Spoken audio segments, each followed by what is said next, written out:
Probably the bus would be. Ой, у нас мені дуже гарно. The one to Brussels. Саша, хочеш писати, так? Так, пишу. The cost is like, Але так, щоб because I know that, Та от I mean, I зараз. worked out the cost for the buses from the company, but I Так, don't know що what не the cost of the petrol is. I thought it would be free. So they give us the bus. So Yeah. they And petrol. О, бензин на автобус. Що було? Я думаю, що бензин на автобус то треба рахувати, щоб говорити з тими організаціями або скидатися, або як. Ну, це То буде тяжко дістати, треба буде шукати спонсорів. а що там багато треба? Бензин? Ні, ми говоримо, що їхати в Європу, якщо говорити про поїздку в Європу. Я тут скину потім додатково.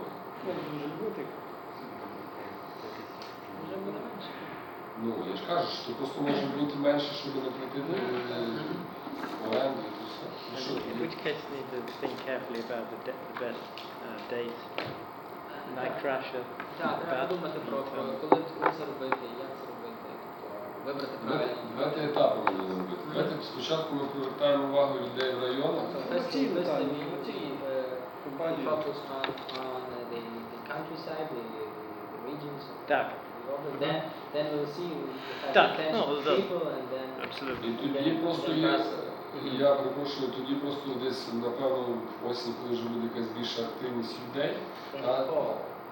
The people will be active. Ми тоді подаємо інформацію вже безпосередньо, що ми збираємося їхати, що ми зло, тобто вже ми інформаційно повідомимо.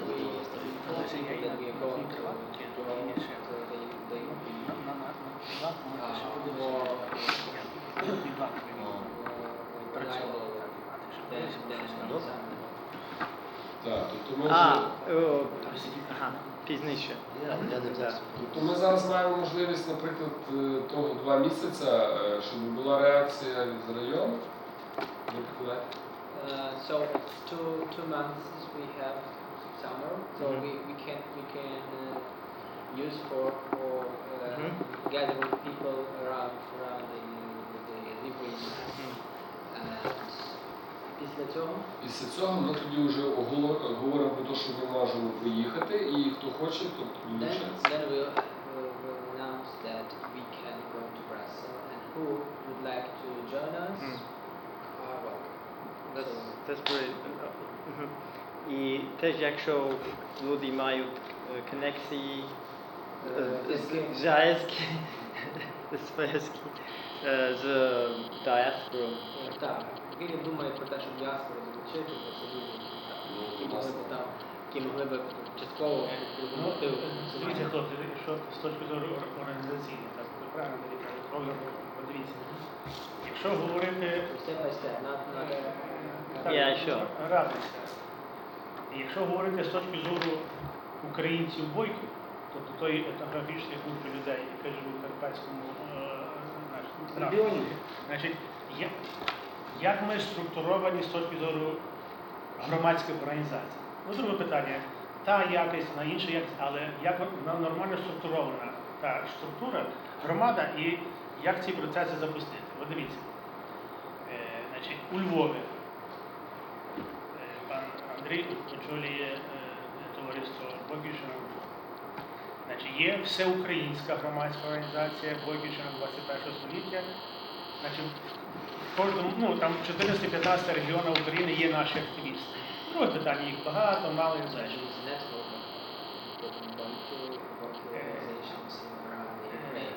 Далі є міжнародна громадська організація, називається Світовий конгрес бойків, міжнародна громадська організація з своїми активістами в Великій Британії. До речі, там непогано вони працюють.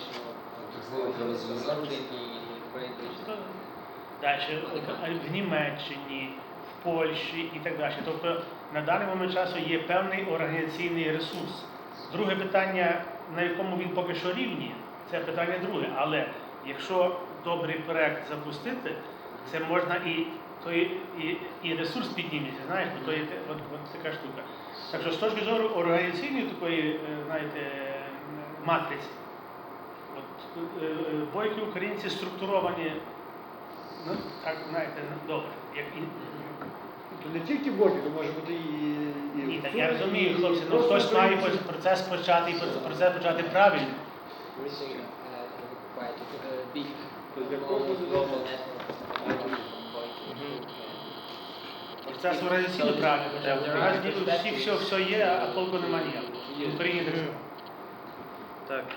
Я тобі пропоную поки що таким чином, тобто ми як ініціативна група зараз маємо намітити шляхи. То от ми їх намічуємо. Першим ділом я починаю працювати, питатися в районі, хто є активістом, і їм повідомляти. Next, ask people in the regions, in the countryside. І чекаємо їхньої We'll реакції. wait for their reaction. Як вони реагують, після того ми вже пробуємо осінній період, там вересень місяць, оголосити те, що ми збираємося, тобто, щоб підтягувалися ті, які бачили, чули. As I said, we use summer to mobilize Mhm. and the autumn time to Mhm. mobilize. That's, yeah. І зразу ж я би тоді подумав, як підключити інші організації громадські, які мають At the фактично. same time, I'll try to involve the other NGOs, Mhm. other organizations. And Так, а Студенти. тим часом ми будемо просто підживлювати інформаційно відео і Через Фейсбук якось через туди. Фейсбук будемо це повідомляти. Так. На захист малюнків Одеси Сусенка у Славську було трохи рух. Ну а тут я думаю, що тут більше, суттєвіше. Там був рух, бо там була церква, а всі в церкву хочуть зараз помахати пальцем. В даному випадку зараз ліси і тут всі зразу, ми там не живемо. Ну, просто якщо б людина прочитала, наприклад, то інтерв'ю, просто початку до кінця, вона б вже звільнила Я свої. розумію, але тут ще треба, крім інтерв'ю, ще дати якісь відео, Так, це от так різними. Якісь репниками, якимись Так, постами, якимись щоб цікаво різними, було прочитати. так. Ну, важко людині прочитати таку велику статтю тепер. Давайте тоді добре. Тоді давайте ми. В принципі, ми намітили план, тоді давайте по ньому рухатись і будемо, так кажуть, спілкуватися. So we have some plans for future. Let's go with that. mhm. Добре. Тоді дуже Okay. розказуємо. Let's see what Як Should I? як розкажете, вже тоді вже. So,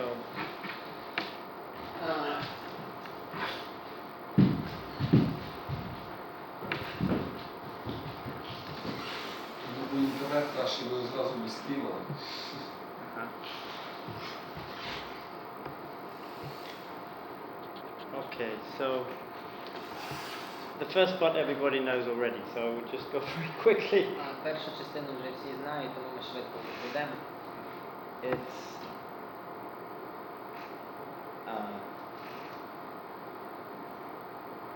special, very rich in prairies of growth and virgin forest. Virtually disappeared in Europe, but you can still find it. Займані цінні праліси, виняткові на території України зникають.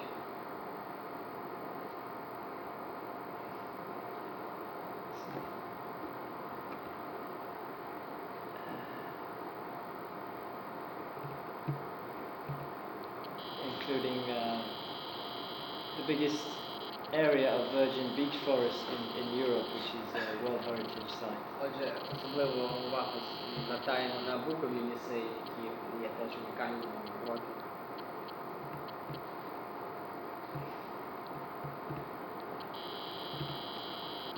And you could say this is the kind of thing that would come under pressure when so much forest has disappeared. І оскільки так багато лісів зникає, треба вдуматися. This is Uhalka Shirokий Lug, Це різні Biosferny Zapowiednik. заповідник. And that some of the larger mammals that are very rare in Europe. І тут рідкісні савці страждають, які теж є у Європі на грані вимирання.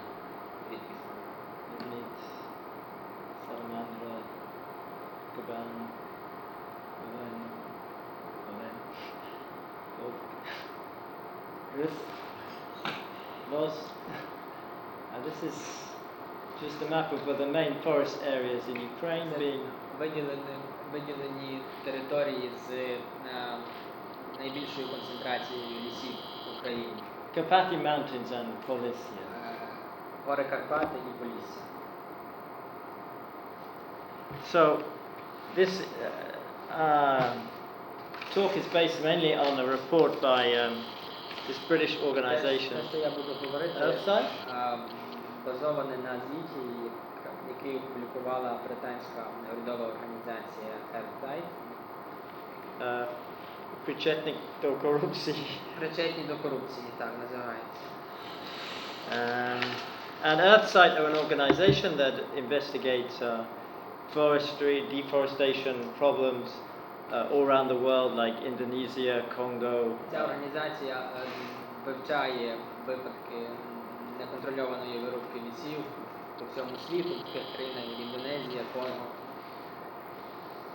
And this is just a little film that they made to go with the report.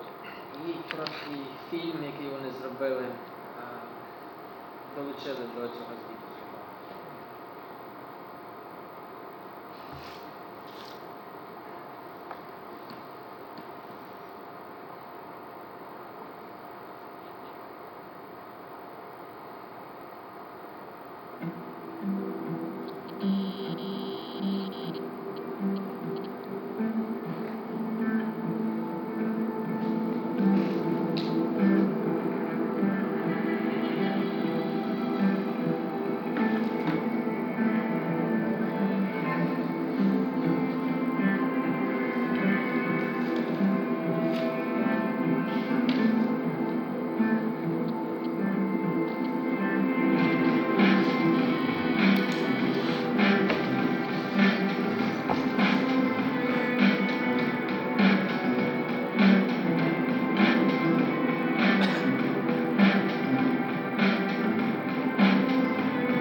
So this is just a scale of the forestry industry in Ukraine, employing 350,000 people Отже, directly, головні цифри щодо лісової промисловості в Україні. 500,000 indirectly, export 1.4. 1,5 мільярда євро експорт. And I would actually.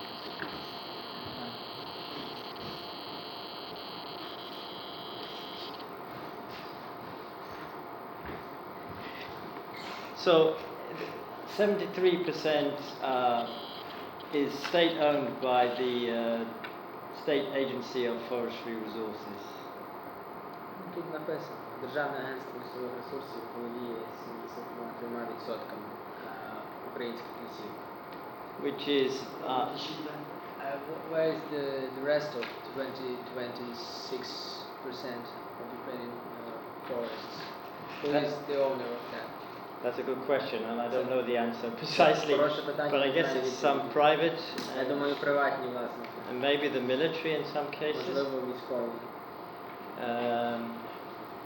But this is concerned mostly with the state-owned forests. Але найважливіше питання, власне, стосується оцих володінь Державного агентства лісових ресурсів. Which is part of the agricultural ministry. що є частиною Міністерства аграрної політики. And in each region there are regional forestry management boards as part of the Dalagul.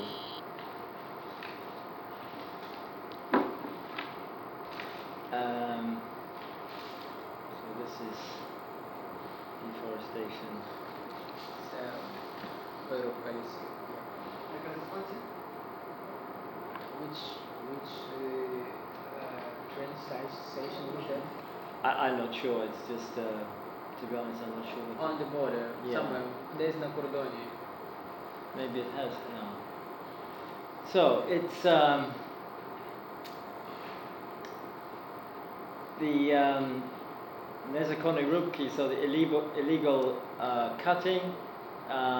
The actual daru itself estimate at 27.7 thousand tons or metric tons or 0.17%.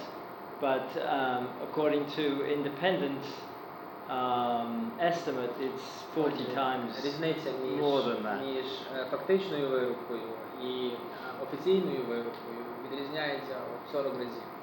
So it doesn't. It's not very. Вирубують 40 разів більше, ніж Заявляють. заявляють. Так. So it's not very hopeful when the organization doesn't really recognize the problem. And from 2016 to 2010, it increased by twice. And 10 по 16 двічі зросли вирубки. and in 6 years to 2017 increased 77%. So basically it's just increasing, and it's a very big quantity. Висновок зростання в шаленому темпі в великих масштабах. So this is just a quote from the report, which is the real crucial point that they want to make. Це цитата зі звіту британської урядової організації. That's right. And I'll let Yuri read it out in.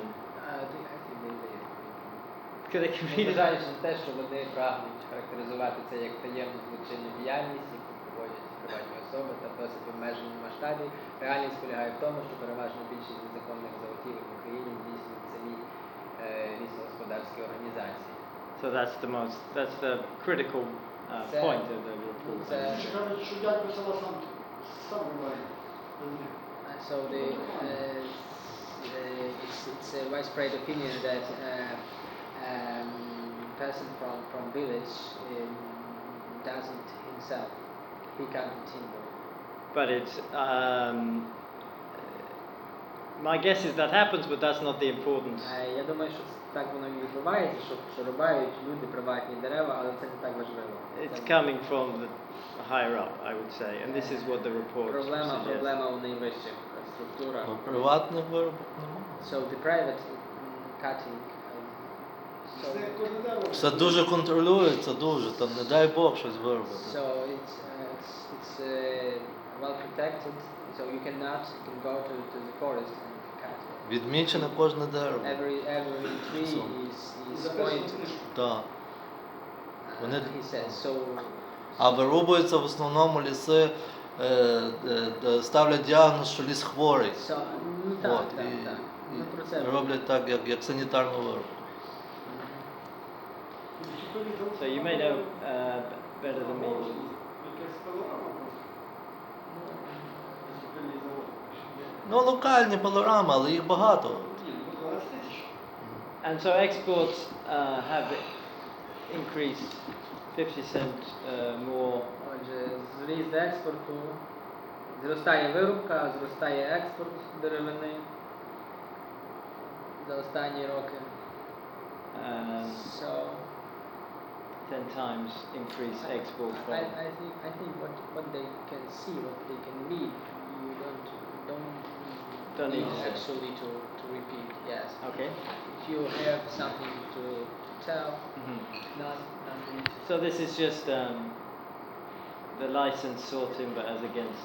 Отже, коричневим Це дозволена ця вирубка, як вона виглядає від 9 до 16 року, і як вона зростає від 9 до 16 рік, і експорт, як він виглядав в 10 році, як він виглядає тепер, до 16.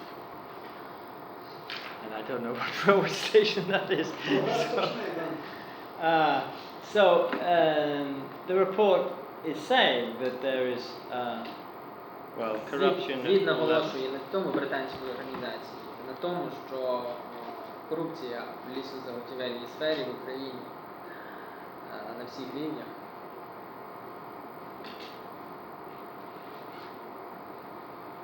So it's supposed to be auctioned, but auctions are commonly rigged, and there are wide breaches of the rules. But the biggest problem is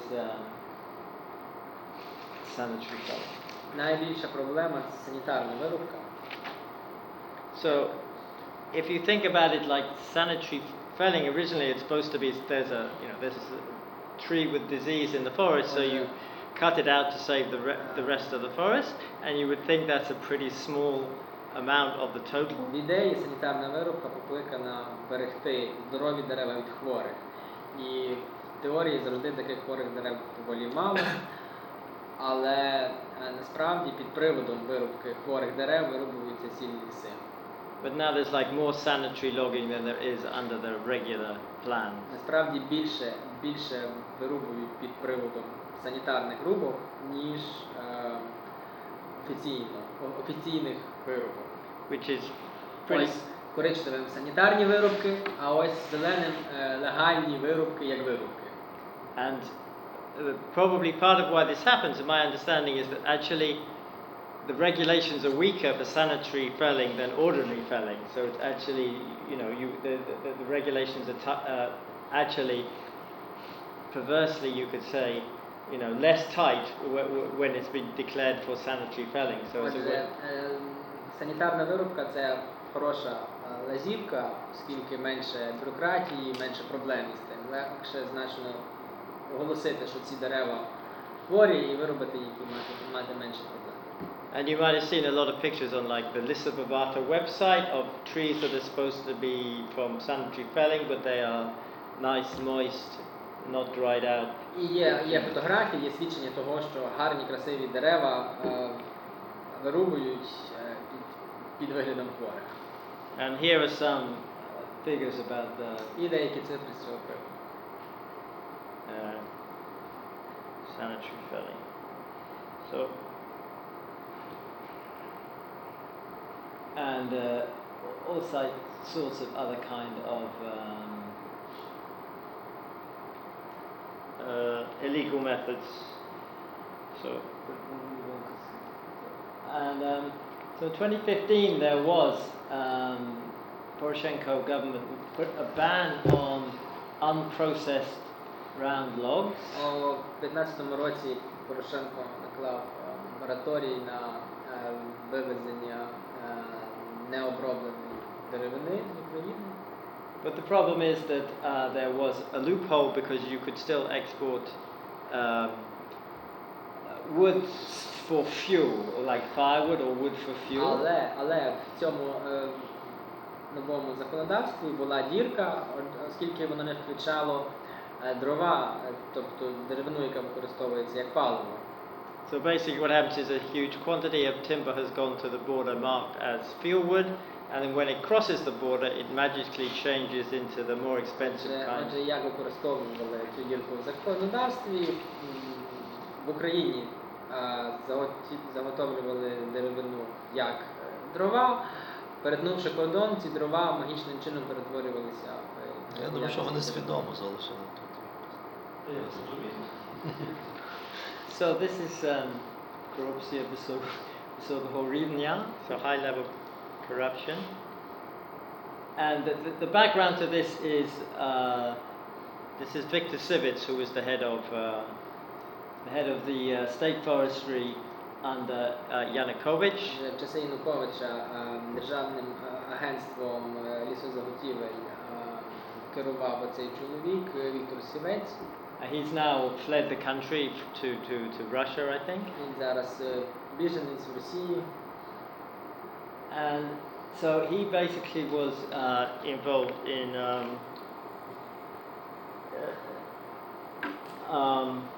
all sorts of scams or illegal deals. So basically what he would do is he made contracts directly with customers abroad. Отже, він укладав контракти безпосередньо з клієнтами за кордоном, Supplying them with timber at a very low price. Постачав їм деревину за дуже низькими цінами Then he would get a kickback from those people, a personal. і отримував відкати. So this is a notorious corruption scandal. Отже, це відомий корупційний скандал. And the payments were made through a complex of offshore І платежі здійснювалися через комплекс офшорних компаній, комплекс офшорів. and so the report is saying that there's quite a lot of evidence that this kind of corruption has happened, continued to happen after Civits left. І на чому наголошує звіт, про який ми казали? На тому, що схеми, які використовував Сівець, не припинили існувати і в часи Порошенка. So corrupt payments for access to timber are still being demanded by officials post-Civits, after Civits. And there are a lot of red flags or warning signs that this is still happening. Отже, багато доказів є, що це відбувається досі, ці речі.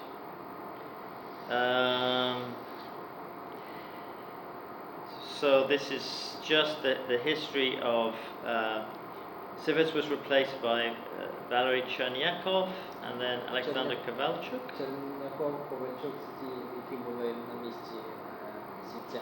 who was forced to resign due to malpractice, replaced by Kristina Yushkevich. But Юшкевич is she now in charge? well, she was when the report was written. Коли, на момент, коли був звіт написаний, оця Actually, Христина I need to. But, Юшкевич була головою державного агентства. and you should talk about a close circle of advisors representing vested interests have been criticized by forestry experts. And there are various bits of evidence that the report quotes to substantiate the accusation that these high-level corrupt deals are still going on. So state forestry officials in Kiev were continuing to direct sales from the center when they're not supposed to. They're supposed to be done independently by the regional boards, but it's still being directed from the center according to October 2016 World Bank report. Продаж лісів відбувається централізовано з Києва, а не на місцевому рівні. For instance, like Чітко 4 місяці зафіксували такі контрації? So you control the four months. Why precisely these 4 months? Які ти маєш на увазі? 4 місяці, що після Майдану зупинили. So after Maidan happened, Це кажуть? so the authors of the report can see the data so well. After 4 months after Maidan, the process was changed.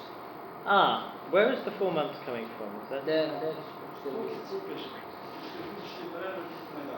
So yeah. Yeah, they said it took like 4 months for it to start happening again. With Так написано, що 4 місяці. Вони бачать, що контролюють. So they control everything. They see what's going on in Ukraine. Yes, the authors of report. I would say the report is like extensively. I mean, it's got a lot of notes references and so on, where all this information comes from. So I'm, Отже, у звіті дуже багато посилань на джерела, і можна бачити, звідки вони So- беруть інформацію. so I'm going to give you an overview, but if I try to like prove everything in Я detail, it просто would хочу take us загальну інформацію поширити, якщо б я буду все Take доводити, us, то буде дуже довго. all week. So I'm trying to give a brief idea of Я what the report is коротко розповідаю. якщо- saying. So, for instance, in late 2015, a Polish company was required to send money for consulting services, quote unquote, to a firm in Singapore. And in 2017, it remained necessary for foreign timber companies to pay tributes, quote, to state officials in Kiev. So these companies from Poland, from Singapore, they were supposed to cover the illegal selling of timber, right?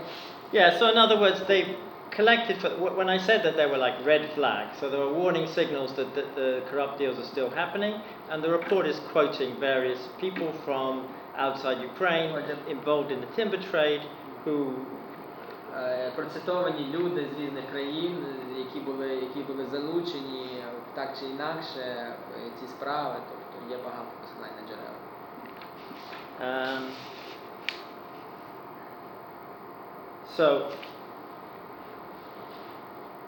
So the basic message of what the report is saying is that the high-level corruption that was instituted and is well proven under Viktor Sivic in the Yanukovych regime, there are many signs that is still happening. Отже, ми хочемо зафіксувати, що те, що почалося за Сівця Віктора з часів Януковича, продовжувалося далі за наступних урядів. So then the question is, where is this timber going, mostly? Отже, питання, куди йде це все дерево? So most of it is going to Europe, and the majority to actually Austrian firms. So it's Отже, giant. більшість цієї деревини, яка виробляється в Україні, йде в Європу. І зазвичай найбільшим покупцем української деревини є австрійські фірми. So they're going to giant.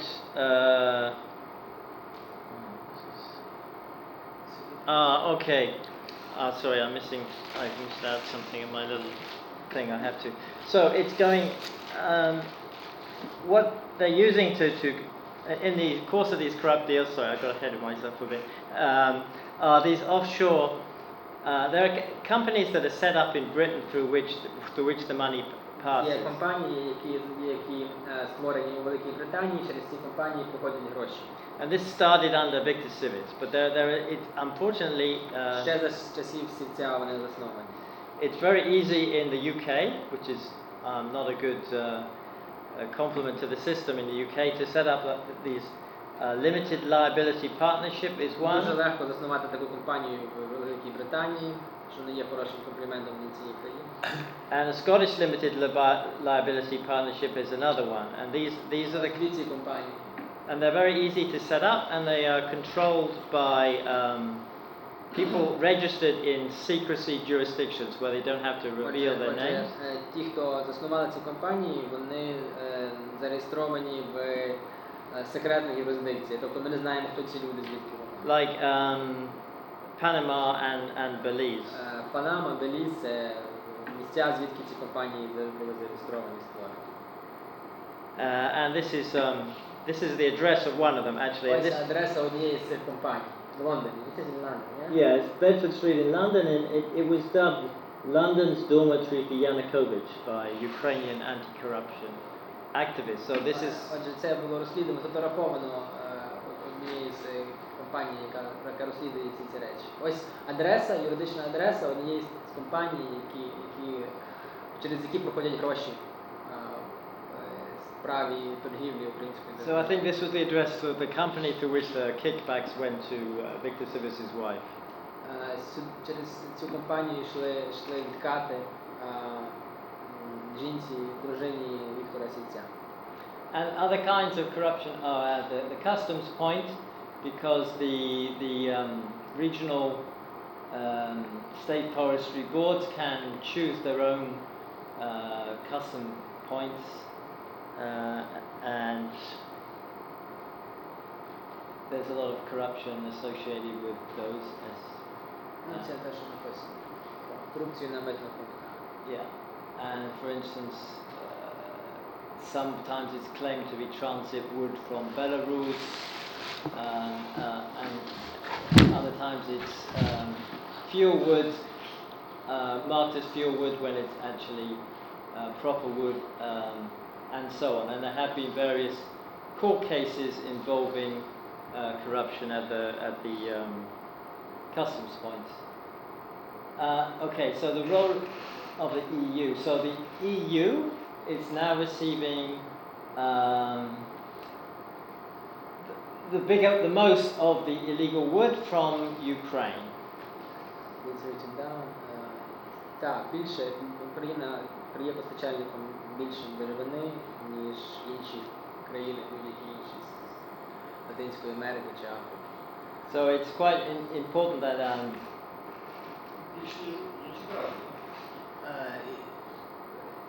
Ukraine supplies more timber than all the other countries together.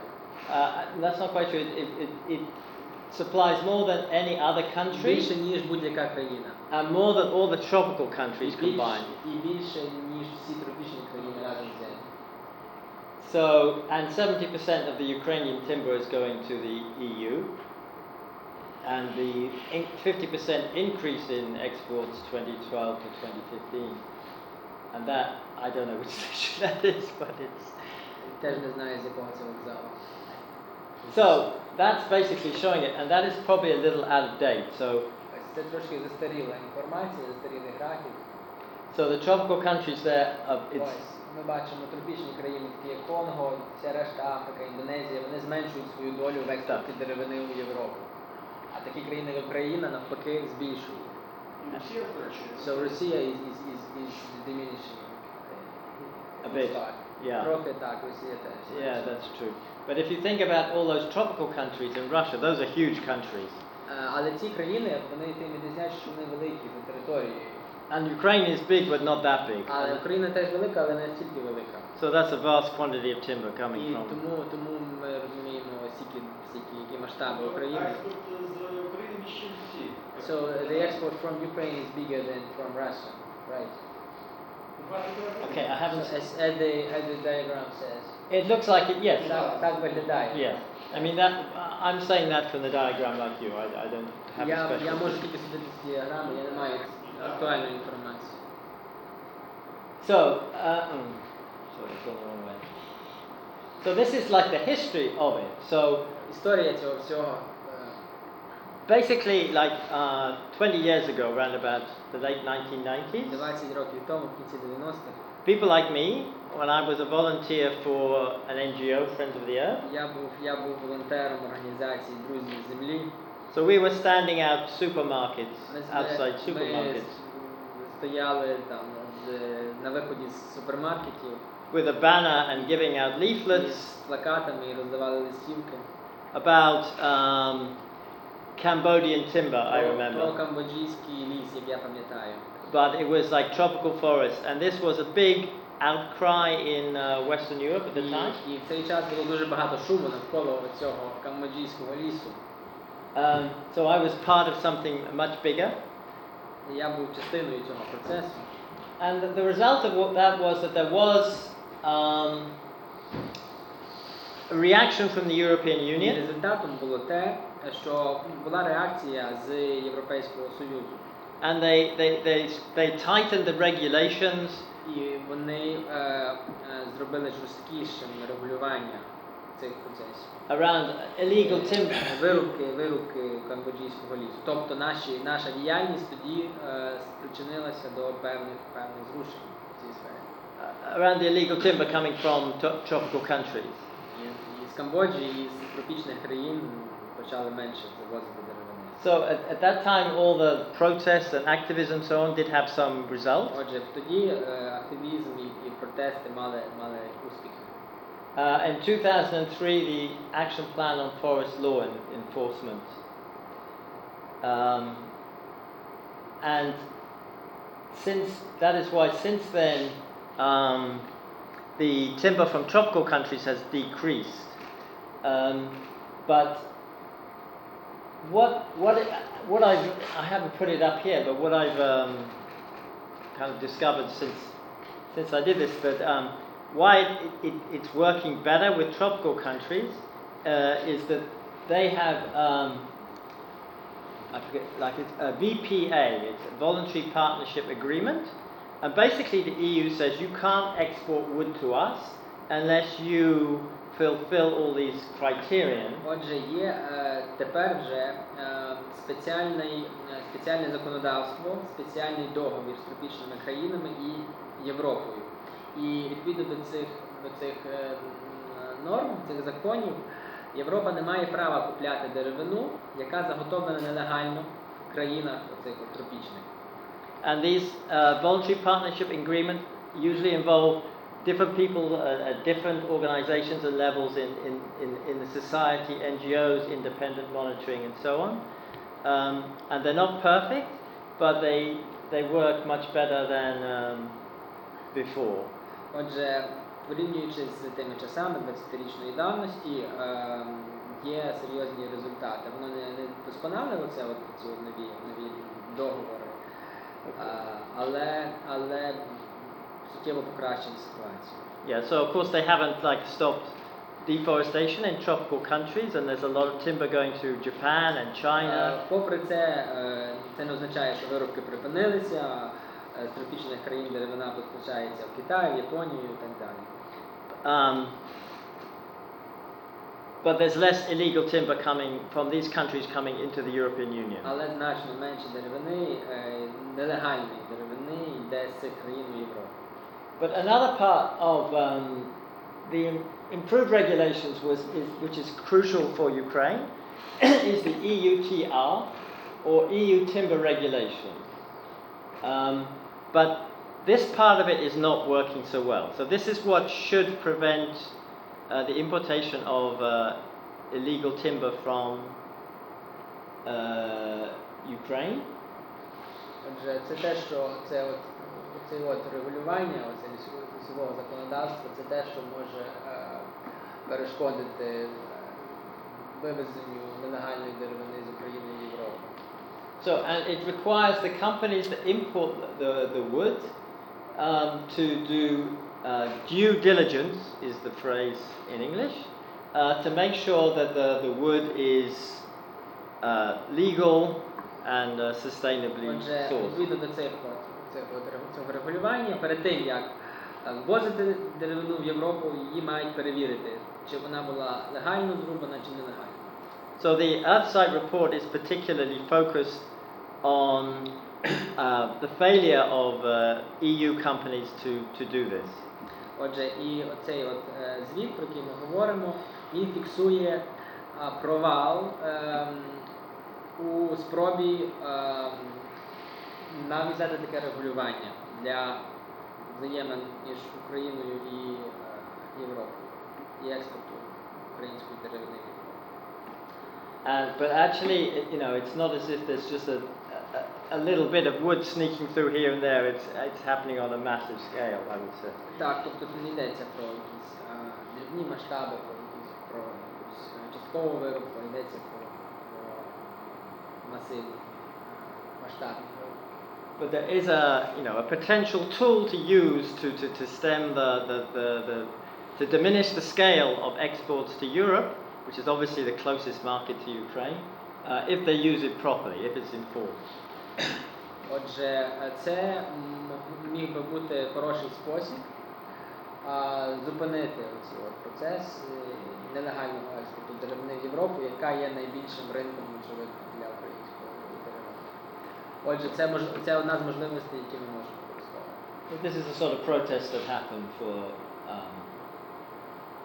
saying 2 years, they were saying the EU was not acting fast enough to... Where is it? Greenpeace protesting failure to implement the EU timber regulation. It doesn't say where actually, so it could be Brussels. It's French, so I guess it's Brussels. Це, напевно, в Брюсселі, так, протести, що після 2 років, after 2 years, they haven't... Yeah, that was at some stage, they hadn't when they were dragging their feet on implementing the EUTR or something. Отже, вони не застосували це регулювання, про яке ми казали, до деревини з України, і ось люди протестують проти цього. So, after the timber ban in 2015, actually, what happened Після мораторію 2015 року there was that the quantity of actual like mass or weight of timber diminished a bit. Після мораторію 2015 року кількість нелегальної деревини, яка вводиться в Європу, зменшилася трохи, But the value of the exports did not. але вартість не зменшилася, тобто почали ввозити дорожчу деревину. But I mean, it suggests to me, I mean, basically the timber ban failed in its objective. Тобто можемо говорити, що мораторій провалився. But it's probably better than not having the timber ban, because if the value is, you know, the volume is going down, the value is going up, at least Ukraine is getting a bit of a better deal for the timber. Але принаймні не можна говорити, що мораторій нічого не дав, оскільки об'єми експорту зменшилися, вартість деревини збільшилася, але якісь принаймні результати були досягнені.